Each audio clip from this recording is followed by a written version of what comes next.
Hay cosas que disfrutamos en familia que son muy agradables. Una de esas cosas que nuestra familia disfruta son los almuerzos campestres. Esos almuerzos, pues desde luego los hacemos al aire libre y pues si es un día que hace mucho sol, lo que primero buscamos es un buen árbol, un árbol frondoso que nos dé una buena sombra. Algo así como esta imagen que vemos acá. Eh, pero imaginémonos que de pronto un día nosotros salimos en familia, encontramos ese árbol para protegernos de ese sol tan fuerte que está haciendo y nos ubicamos bajo el árbol, almorzamos y luego entonces descansamos y nos quedamos dormidos. ¿Qué sucedería si al despertarnos encontráramos que con el árbol ha pasado lo siguiente? Este árbol ha perdido ya todo su follaje y al parecer el viento entonces le arrancó todas sus hojas. Yo creo que nos sentiríamos un poco frustrados, nos sentiríamos un poco engañados, nos sentiríamos seguramente decepcionados. Y es que podemos recordar, hay un refrán que tiene que ver con esto muy claramente, es ese refrán que dice que el que a buen árbol se arrima, buena sombra le cobija. Y desde luego, este refrán no está diciendo el que al árbol frondoso se arrima, sino el que a buen árbol se arrima. Y esto tiene que ver con algo que sucede hoy en día con muchas personas. Creemos que nos acercamos a un buen árbol, resulta que es algo, puede ser algo engañoso. Y muchas personas hacen a un lado, por ejemplo, la escritura, la Biblia, la palabra de Dios. La palabra de Dios nos muestra cómo es el plan de Dios, nos muestra de dónde venimos, por qué estamos aquí, por qué está el mal, por qué hay tanta injusticia, qué es lo que Dios espera de cada uno de nosotros, qué es lo que Él quiere, cuál es su plan, y especialmente nos muestra su plan de salvación. Pero lamentablemente hay muchas personas que están acercándose a árboles que son árboles de engaño. Y de esto nos habla mucho, especialmente el Apocalipsis, que es este libro que estamos estudiando. Por eso hoy he llamado esta reflexión, esta meditación, la victoria verdadera. Y tiene que ver con lo que está en Apocalipsis 14, del versículo 1 hasta el 20, todo el capítulo. ¿Y por qué la victoria verdadera? Porque hay muchas personas que están a diario luchando, trabajando, esforzándose, sacrificándose por muchas cosas y tal vez están pensando que van a obtener una victoria verdadera cuando realmente no es así. Si bien es lícito esforzarnos y trabajar en esta vida y buscar obtener logros, la más importante victoria es la de la vida eterna. No tanto lo que encontramos en este mundo. Como dije, realmente, si bien es algo válido, no es lo más importante. Entonces vamos a recordar en este momento ese contexto en el que se encuentra este capítulo 14 y recordemos que este capítulo 14 está en esta parte, en esta segunda sección que ha comenzado en el capítulo 12 y que la hemos llamado las 7 historias. Entonces recordemos así muy rápidamente cuáles son estas 7 historias. Hasta el momento hemos visto 5. La primera es esta mujer que vimos al comienzo, que está embarazada y que la identificamos con el pueblo de Dios.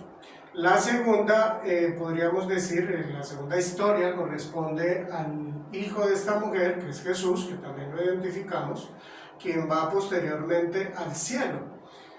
Luego entonces encontramos al dragón, que es Satanás, sería la tercera historia. Ese dragón pues con siete cabezas y con 10 cuernos.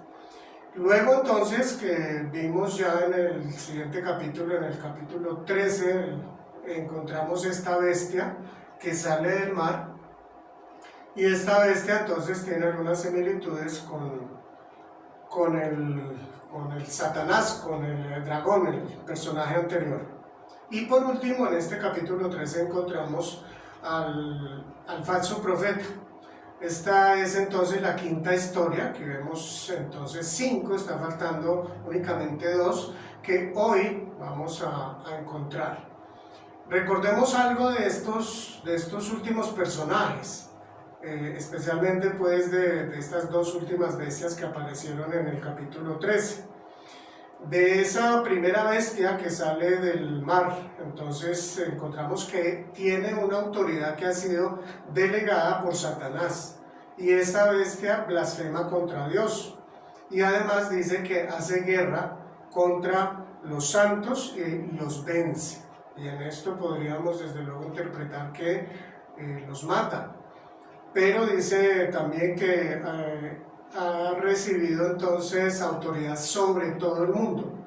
Encuentra entonces tiene un poder político total en todo el mundo, y además la gente entonces responde ante esta bestia también, ante este dragón, ante la bestia que ha recibido todo este poder del dragón, adorando tanto al dragón como a la bestia que ha salido del mar. La segunda bestia, que es la que vemos aquí con el número 5, que también en el mismo libro, el Apocalipsis, aparece como el falso profeta, es uno que hace que se le adore a la bestia anterior, o sea, a la que ha salido del mar. Y esta bestia anterior también, por textos que aparecen en los demás libros del Nuevo Testamento, se le identifica como el anticristo. Este falso profeta, que es entonces el último que vimos, allí terminando el capítulo 13, este falso profeta entonces tiene un poder religioso, eso es lo que encontramos. Hace grandes señales y engaña a la gente con estos milagros, con estas señales, y además hace que la gente haga una imagen de la bestia, o sea, del anticristo. Y como si fuera poco, le infunde vida, Dios permite que haga esto, le infunde vida para entonces esta imagen posteriormente ya señala a quienes no le están adorando y poder perseguirlos y destruirles.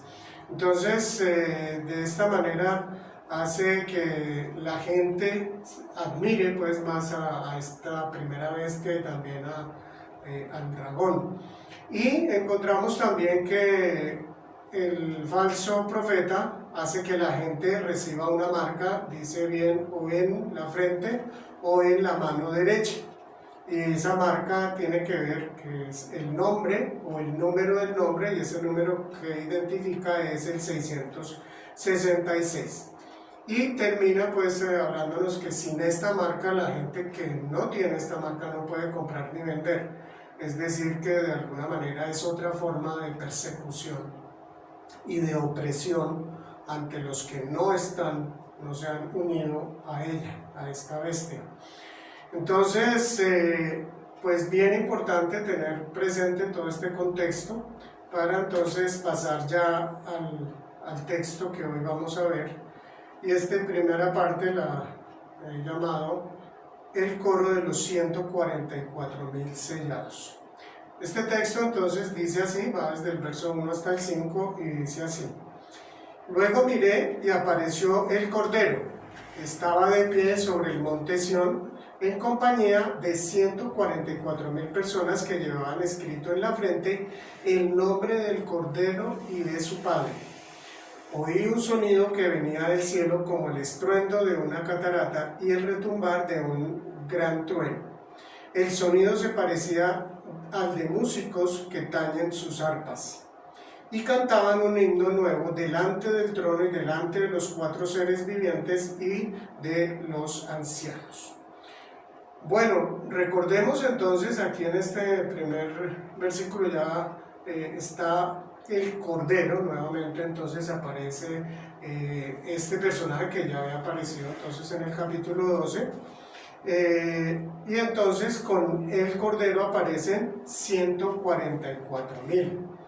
Recordemos que de estos 144.000 ya nos habló el capítulo 7. Este capítulo 7 allá en los versos del 2 al 4 dice de la siguiente manera: gritó con voz potente a los 4 ángeles a quienes se les había permitido hacer daño a la tierra y al mar: no hagan daño ni a la tierra, ni al mar, ni a los árboles, hasta que hayamos puesto un sello en la frente de los siervos de nuestro Dios.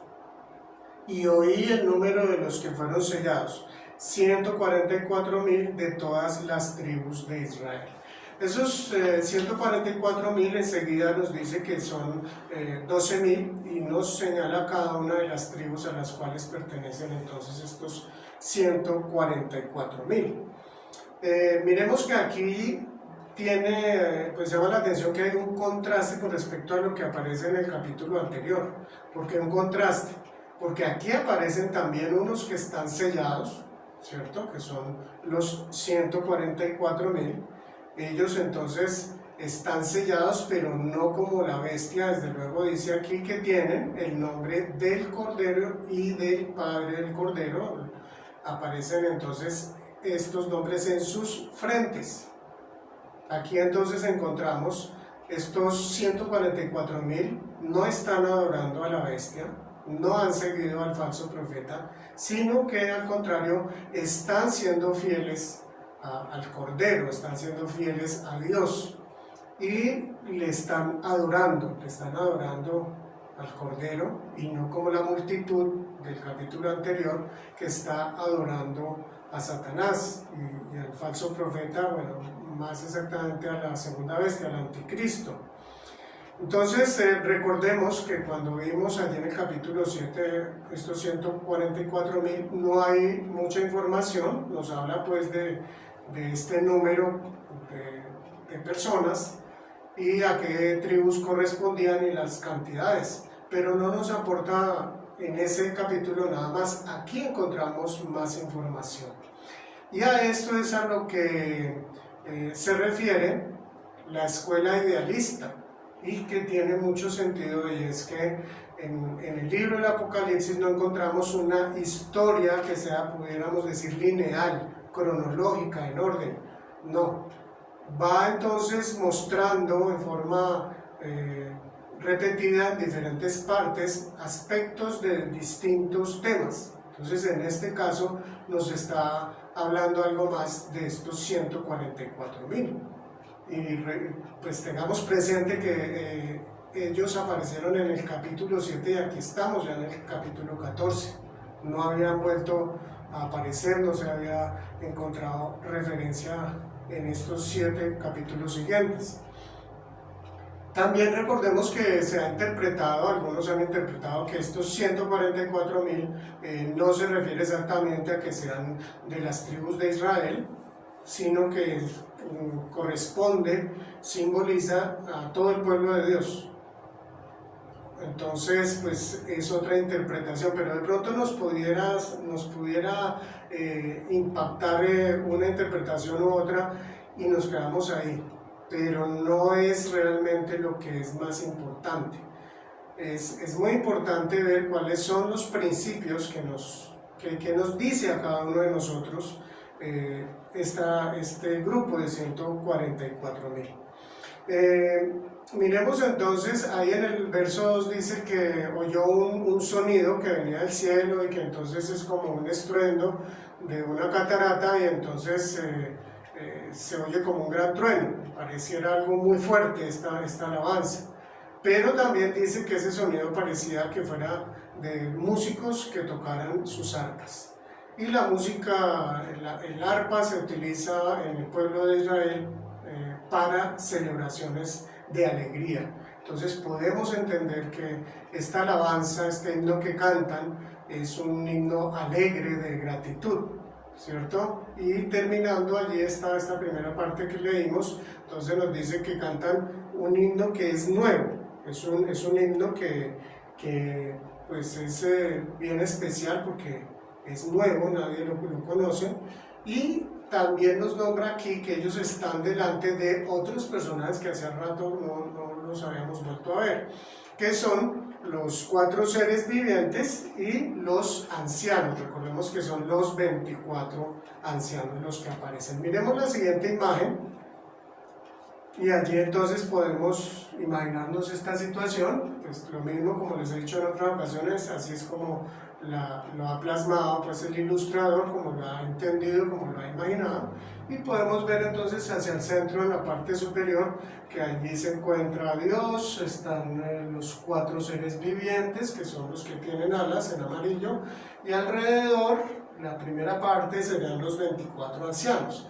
Y podemos imaginarnos que los que están ahí enseguida, aquí hacia la parte externa, serían los 144.000. Bien, sigamos entonces con nuestra lectura, que dice así, continuando el verso 3, del 3 al 5. Dice entonces: nadie podía aprender aquel himno, aparte de los 144.000 que habían sido rescatados de la tierra. Estos se mantuvieron puros sin contaminarse con ritos sexuales. Son los que siguen al Cordero por donde quiera que va. Fueron rescatados como los primeros frutos de la humanidad para Dios y el Cordero. No se encontró mentira alguna en su boca, pues son intachables. Bien, aquí entonces termina este versículo 3 afirmándonos que ese canto nuevo que están cantando los 144.000, es un himno que solamente ellos saben y que ninguno de los demás puede aprenderlo, solamente ellos. Entonces, además nos dice que se mantuvieron puros, sin contaminarse. Esto de que se mantuvieron puros y sin contaminarse con ritos sexuales nos indica que ellos no han participado entonces en idolatría. En el Antiguo Testamento especialmente encontramos que la idolatría se muestra, se identifica como un pecado de infidelidad hacia Dios. Desde luego, la idolatría es adorar a dioses falsos, dándole el lugar a esos dioses que solo le corresponde a Dios. Entonces se identifica como fornicación, la fornicación, refiriéndose a este tema de la idolatría. Sin embargo, aquí está diciendo pues, que no se contaminaron con ritos sexuales. También, desde luego, podemos interpretarlo con lo que pasaba aquí en la época en que Jesucristo le revela al apóstol Juan este libro del Apocalipsis. Era el tiempo en que Domiciano estaba también presionando y haciendo una persecución muy fuerte contra los que no le tomaran a Domiciano, el emperador de Roma, como Dios mismo. Desde luego eso sería idolatría. Esperaba que le quemaran incienso en los templos que habían sido hechos para él, pero también había ritos de tipo sexual, especialmente en los templos de Diana, donde había sacerdotisas que se prestaban pues para este tipo de rituales. Bueno, de estos 144.000 también nos está diciendo que, aparte de que se mantuvieron puros y sin contaminarse, ellos siguen al Cordero, ellos lo siguen en todo momento, dice que por donde quiera que va. Entonces siguen a Jesús de manera constante, de manera fiel. Luego podemos entonces ver que dice que ellos fueron rescatados, allí mismo en el verso 4, que ellos fueron rescatados como los primeros frutos de la humanidad para Dios y el Cordero. En la Nueva Traducción Viviente encontramos que esta parte aparece así traducido, dice: han sido comprados de entre los pueblos de la tierra como ofrenda especial para Dios y para el Cordero. Entonces ese han sido comprados también se puede traducir como han sido rescatados, como han sido redimidos de entre los pueblos de la tierra como ofrenda especial para Dios y para el Cordero. Y en el verso 5, que es este último que leímos, dice que no se encontró en ellos mentira en su boca y que son además intachables. Entonces, si miramos como termina este verso 4 y luego con lo que nos afirma el verso 5, desde luego es algo para entender que no es que estas personas por sí solas llegaron a ser, digámoslo así, intachables, como lo dice el verso 5, sino que ellos, pues, como seres humanos, fueron rescatados, fueron comprados por la sangre del Cordero. Y es exactamente lo que Él ha hecho con cada uno de los creyentes. Jesucristo entregó su vida para darnos entonces esa vida eterna, pero también para transformar nuestro corazón, nuestra mente y hacernos entonces dignos ante Él. Recordemos que los corderos eran sacrificados en el templo, en el Antiguo Testamento. Estos corderos debían de ser sin mancha, debían de ser perfectos. Y es realmente lo que el Señor espera de cada uno de nosotros. No en el sentido que vayamos a ser absolutamente perfectos como Dios, porque nadie llegará a esa santidad, pero sí en el sentido que llevemos una vida limpia, que seamos fieles al Señor. Entonces estamos llamados a vivir de esa manera, y tal vez este sería una enseñanza, un principio que sí podemos encontrar en estos 144.000 que han sido sellados. Bueno, continuemos entonces ya con esta lectura, la segunda parte. Dice esta parte que va desde el verso 6 hasta el 13, le he llamado el juicio es anunciado. Y entonces nos habla aquí ya de unos ángeles. Y estos ángeles vienen a ser entonces ya la séptima historia que hacía falta. Recordemos que ya vimos los 144.000, es la sexta historia, y ahora aparecen estos ángeles que vienen a ser la séptima y última de las historias, completando así las 7 historias. Entonces, bueno, dice así este texto. Luego vi a otro ángel que volaba en medio del cielo y que llevaba el evangelio eterno para anunciarlo a los que viven en la tierra, a toda nación, raza, lengua y pueblo. Gritaba a gran voz: teman a Dios y denle gloria, porque ha llegado la hora de su juicio. Adoren al que hizo el cielo, la tierra y el mar y los manantiales. Lo seguía un segundo ángel que gritaba: ya cayó la gran Babilonia, la que hizo que todas las naciones bebieran el excitante vino de su adulterio. Bien, miremos entonces sobre este texto, especialmente aquí los primeros 2 versículos 6 y 7, nos muestra un primer ángel. Este primer ángel hace un último llamado. Aquí encontramos ese llamado que le hace a las personas de arrepentirse, de reconocer al único Dios verdadero, y dice allí que teman a Dios, debemos de temerle a Dios y darle gloria. ¿Por qué? Porque el juicio de Dios ha llegado.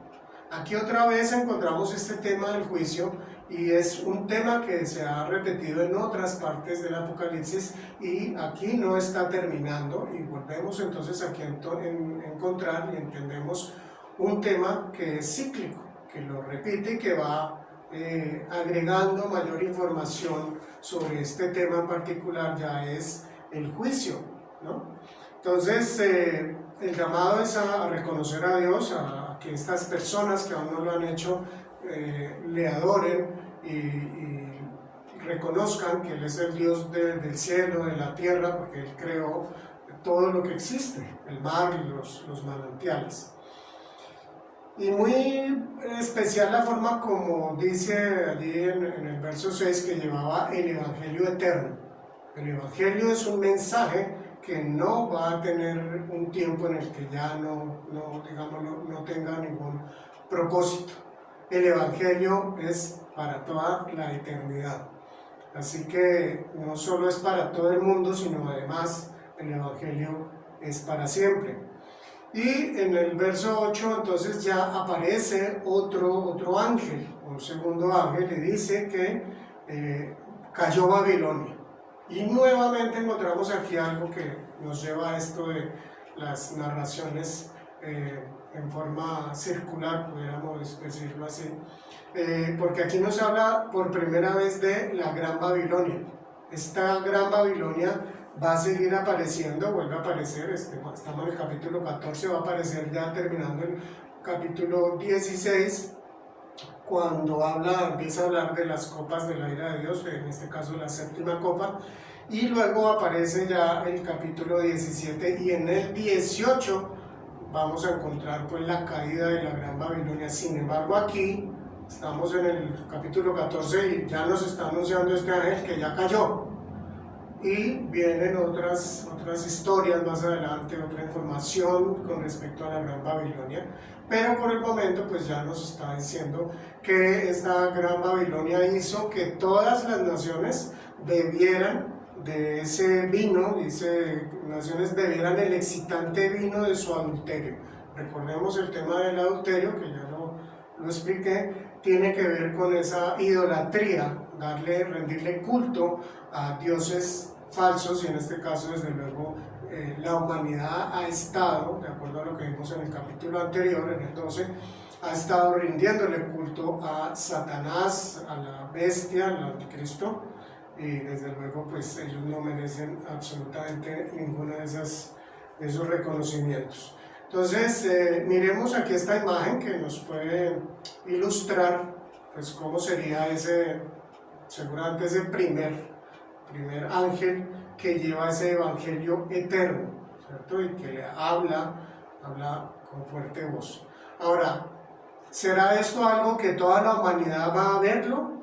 No sabemos, pues especialmente por este tema de la simbología que tiene y caracteriza al libro del Apocalipsis. Lo mismo el segundo ángel, que pues es el que está dando la información que Babilonia ha caído. Un detalle antes de continuar: Babilonia tiene una simbología, que es lo que vamos a ver en los siguientes capítulos cuando vuelva a aparecer. Babilonia tiene una simbología de ser, representar a esa filosofía, a esa forma de vida de seres humanos que se agrupan, se organizan, básicamente para rebelarse contra Dios. Y es que Babilonia aparece aquí, es la primera vez que aparece en el Apocalipsis, pero en la Biblia aparece ya en Génesis 11, nos aparece allí narrándonos la torre, cómo fue que se hizo la torre de Babel, y Babel viene de Babilonia.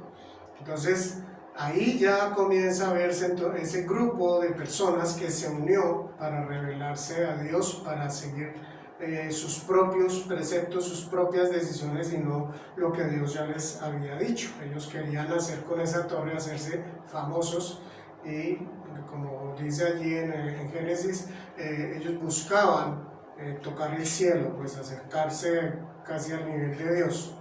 Entonces esa Babilonia es el centro de corrupción y de poder pagano, que es contrario a Dios, a sus principios, a sus enseñanzas, y además es opuesto y busca destruir al pueblo de Dios.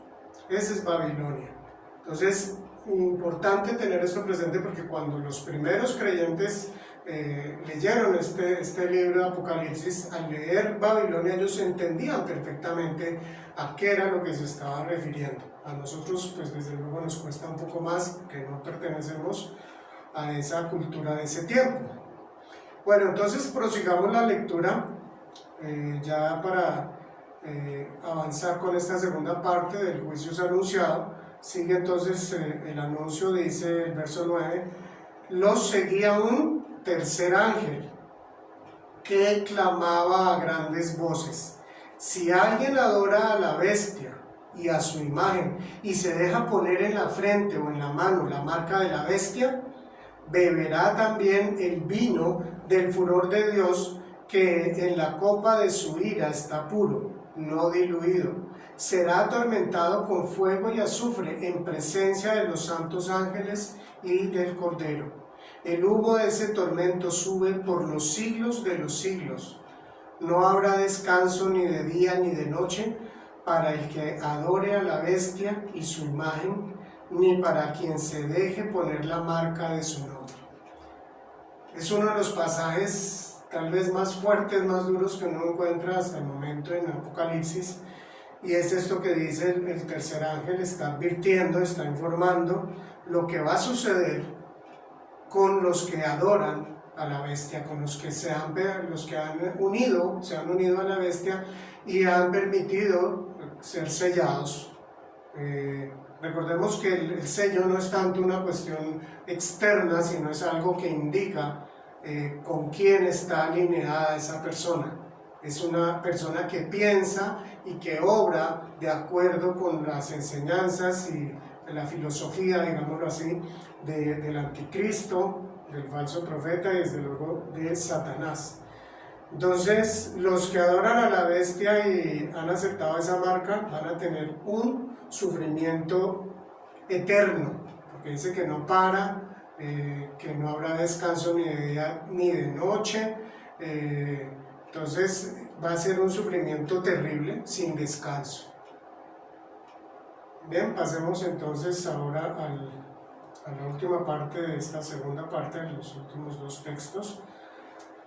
Esta parte ya es algo, cambia un poquitito la situación, el mensaje se dirige en este momento más a los creyentes, y entonces dice así: en esto consiste la perseverancia de los santos, los cuales obedecen los mandamientos de Dios y se mantienen fieles a Jesús. Entonces oí una voz del cielo que decía: escribe, dichosos los que de ahora en adelante mueren en el Señor. Sí, dice el Espíritu, ellos descansarán de sus fatigosas tareas, pues sus obras los acompañan.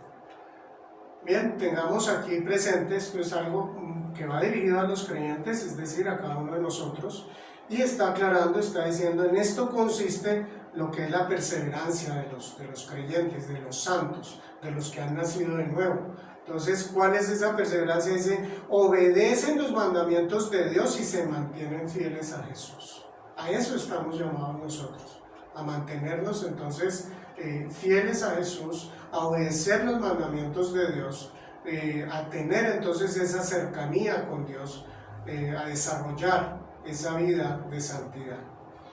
Y también nos dice ahí en el 13 que hay una voz del cielo, y entendemos, como ya apareció en otras partes del Apocalipsis, que es Dios mismo el que le está diciendo a Juan, escribe.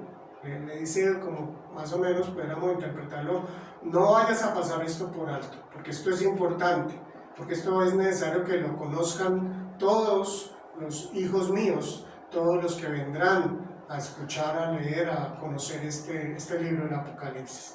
¿Cuál es ese mensaje? Dichosos, esta es una bienaventuranza, ¿cierto? Porque está hablando de esa alegría. Dichosos, esa es la palabra exactamente, bienaventurados, los que de ahora en adelante mueren en el Señor. Los que de ahora en adelante mueren en el Señor. Así que cuesta un poco, es como contradictorio, ¿no? ¿Cómo va a ser feliz o de motivo de alegría que un creyente muera? Ahora, aquí está diciendo los que de ahora en adelante mueren en el Señor. Entendemos que aquí está hablando de mártires. ¿Por qué? Porque es un tiempo de mucha persecución, de una persecución muy fuerte. Entonces, está diciendo, deben de estar realmente regocijados, alegres, porque el cristiano que muere en este momento tiene un lugar especial, ¿cierto? Y además esto lo ratifica, dice, sí, dice el Espíritu, ellos descansarán de sus fatigosas tareas, o sea, sus momentos de su vida tan dura y tan difícil. ¿Por qué? Sus obras los acompañarán. Aquí podemos verlo, es Dios que tiene presente las obras de los creyentes. No es que por buenas obras uno llega a obtener la salvación, eso ya lo hemos hablado.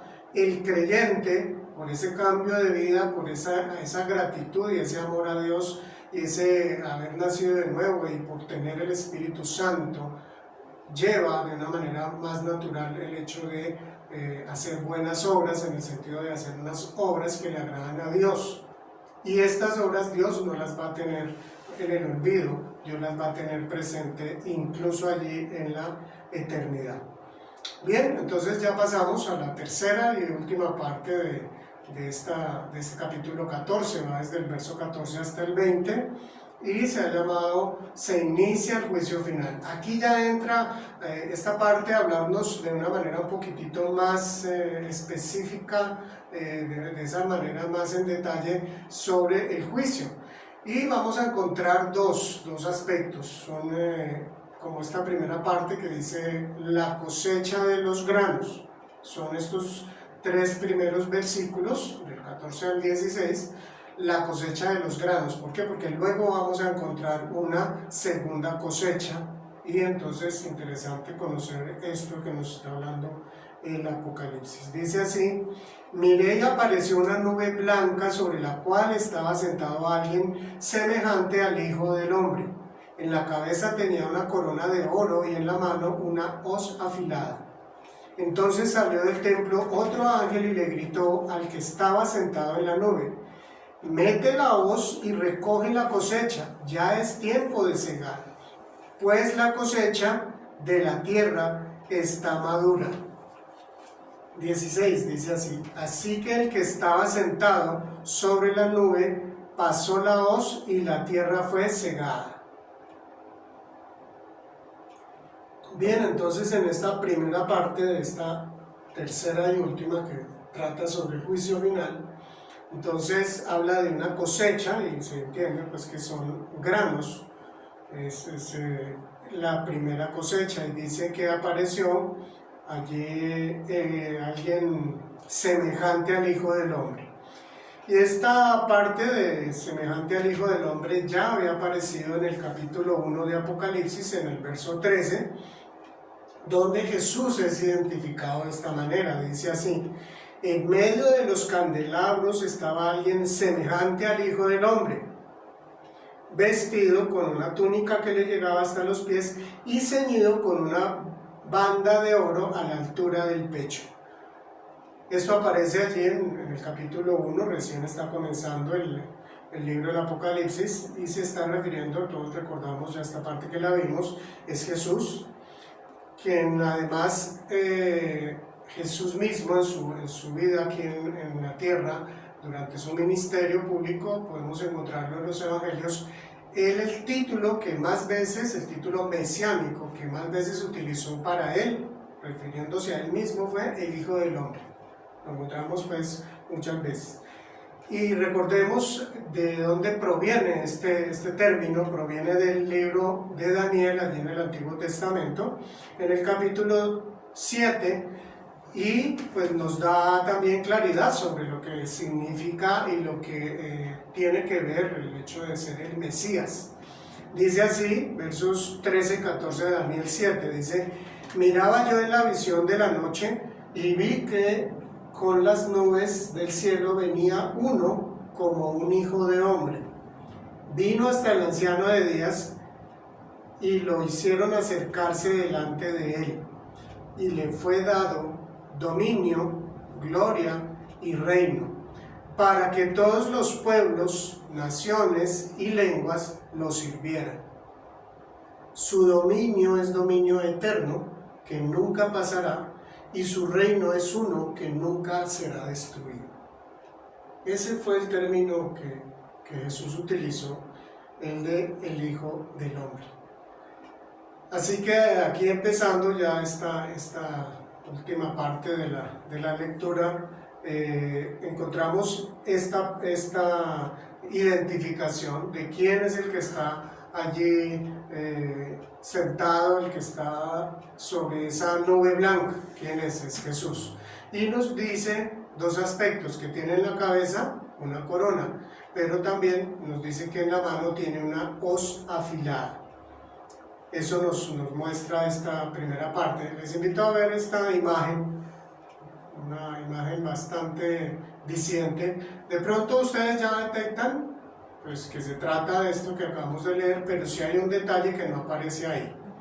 No sé si ya lo identifican, pero bueno, es la corona de oro. No aparece allí en la ilustración, no aparece la corona de oro, pero realmente es una ilustración, me parece muy hermosa.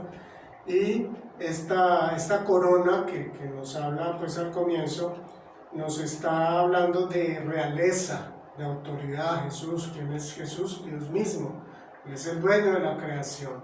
Y entonces Él ya viene a cosechar los granos, a hacer esta cosecha.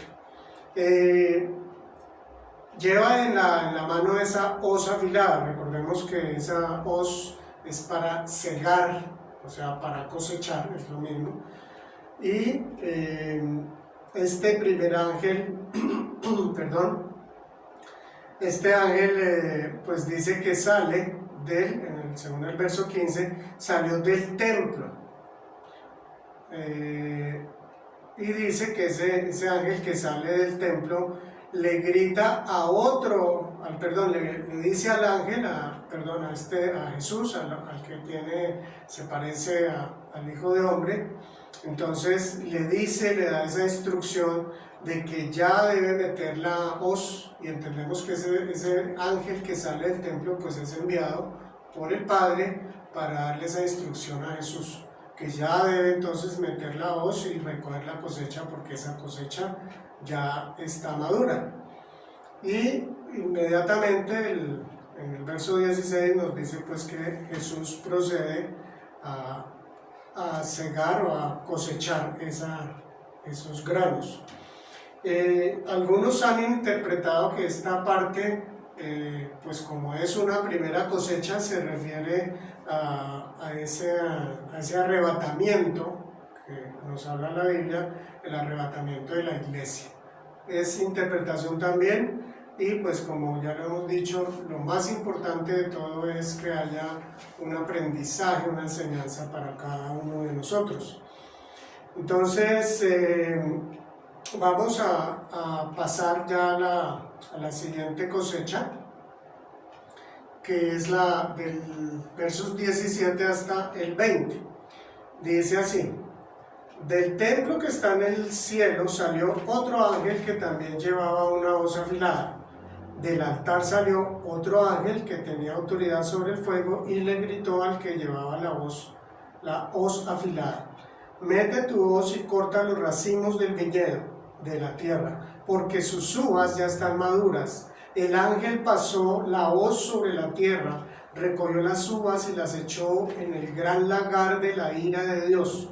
Las uvas fueron exprimidas fuera de la ciudad, y del lagar salió sangre, la cual llegó hasta los frenos de los caballos en una extensión de 300 kilómetros. Esta ya es la última parte pues, de este capítulo 14, y encontramos entonces detalles que pues, son llamativos y que impactan desde luego. Quiero recordarles dos textos que tienen que ver con toda esta parte del final de los tiempos, y exactamente pues con lo que dijo Jesús allí en Mateo 24. Recordemos que Jesús dijo lo siguiente en los versos 30 y 31, hablando con sus discípulos: la señal del Hijo del Hombre aparecerá en el cielo, y se angustiarán todas las razas de la tierra. Verán al Hijo del Hombre venir sobre las nubes del cielo con poder y gran gloria. Y al sonido de la gran trompeta mandará a sus ángeles y reunirá de los cuatro vientos a los escogidos de un extremo al otro del cielo. Y es algo que también nos habla en el primer capítulo, allí en el verso 7, el primer capítulo de Apocalipsis. Dice: miren que vienen las nubes, y todos lo verán con sus propios ojos, incluso quienes lo traspasaron, y por él harán lamentación todos los pueblos de la tierra. Así será. Amén. Apocalipsis 1:7. Bien, en estos últimos 3 versículos encontramos pues esa cosecha de las uvas, y básicamente encontramos que salen 2 ángeles del cielo. El primero sale del templo, sale con una hoz, o sea, es al igual que Jesús, lleva una hoz en su mano, y después sale este segundo ángel, dice que sale del altar y que tiene autoridad sobre el fuego. ¿A qué se refiere eso? Realmente no nos aclara, simplemente dice que tiene autoridad sobre el fuego. Y luego allí en el verso 19 nos dice que el primero de los ángeles procede entonces a cosechar, de acuerdo a lo que le ha dicho este segundo ángel, a cosechar las uvas. O sea que aquí está, ya es en, digámoslo así, en la vendimia. Y dice que este ángel arroja las uvas en el lagar. El lagar es el sitio donde se colocan las uvas ya para empezar a preparar el proceso de obtención del vino. Pero entonces aquí dice que ese lagar se llama de la ira de Dios, de la ira de Dios. Sorprendente un poco esto, este término, aquí terminando el 19, dice, ¿no? Recogió las uvas y las echó en el gran lagar de la ira de Dios.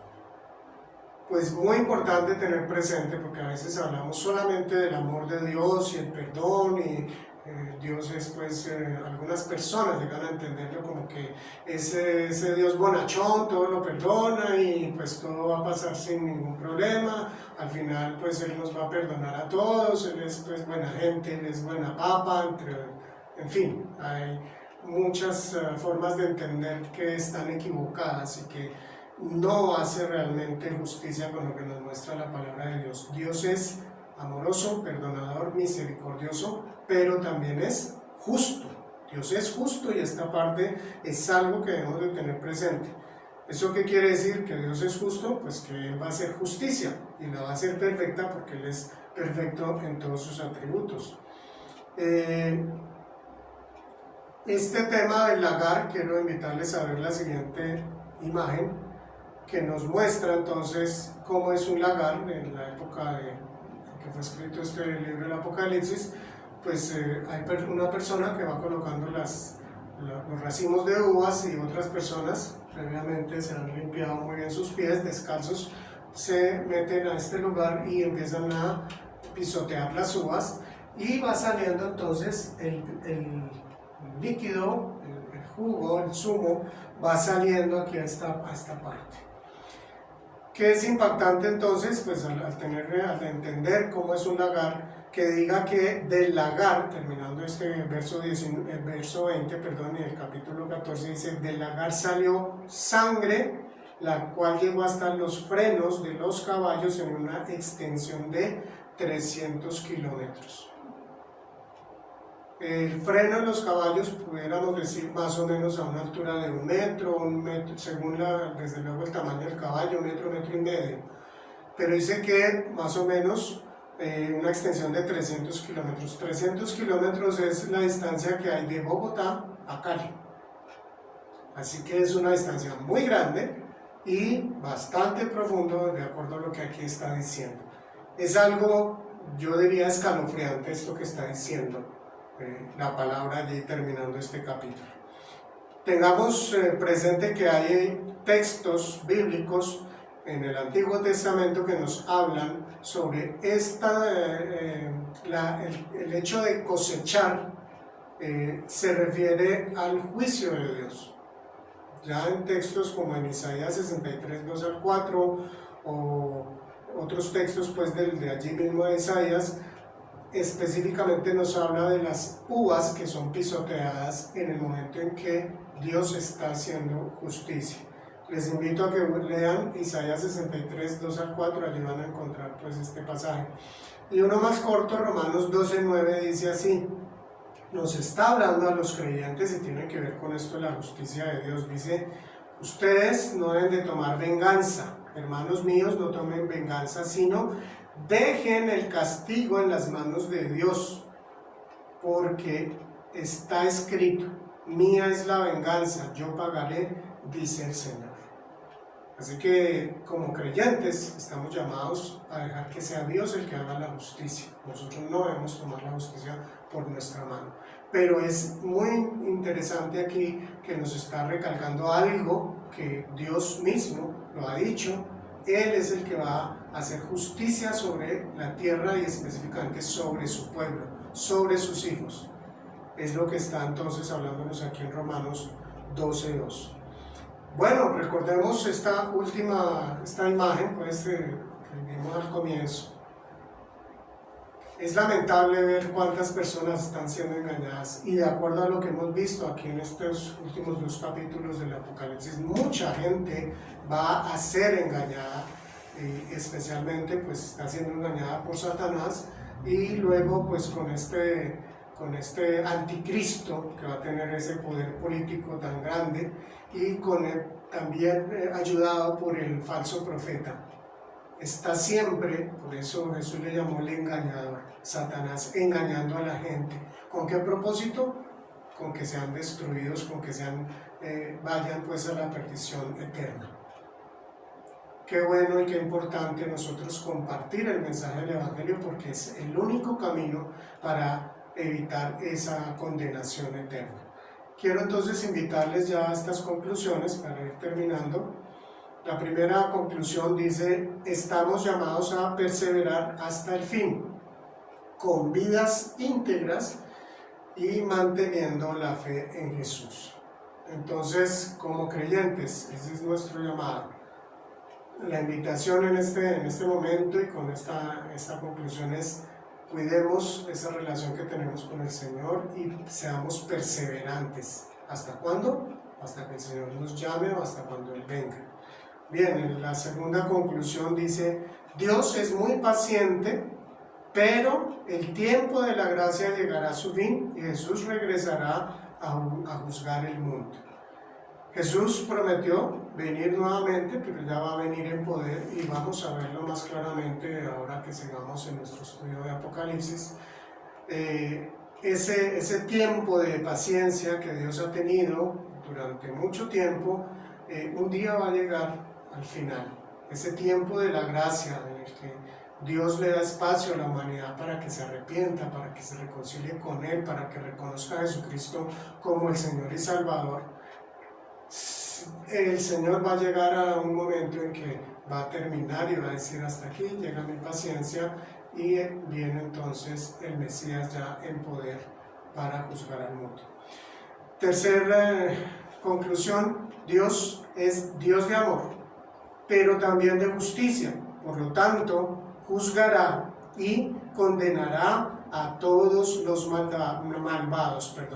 Dios es un Dios de amor, sí, pero desde luego es justo, y Él va a venir a juzgar y a condenar a todos los malvados, todos, incluido Satanás, la serpiente antigua, el dragón, ¿cierto?, la bestia, el anticristo, también el falso profeta, pero también los que se han alineado con Él a lo largo de toda la historia de la humanidad, y también los que estén al final de los tiempos. Bien, la cuarta y última conclusión dice: la ira de Dios será en perfecta justicia, pero será terrible. Si bien aquí nos habla de esa ira y es, como les decía, algo espeluznante, también tengamos presente que esa ira de Dios, ese juicio que Él va a ser también en perfecta justicia. Él en ningún momento va a ser injusto, pero esto no quita que va a ser un castigo eterno, sin fin, sin descanso, que va a ser terrible. Recordemos las buenas nuevas, eso es lo que significa el Evangelio, pero también tengamos presente que hay unas malas noticias que tienen que ver con esta realidad, de que va a haber también un castigo y una consecuencia para los que rechazan a Dios, a su Hijo Jesucristo, al mensaje de salvación. El Señor te bendiga.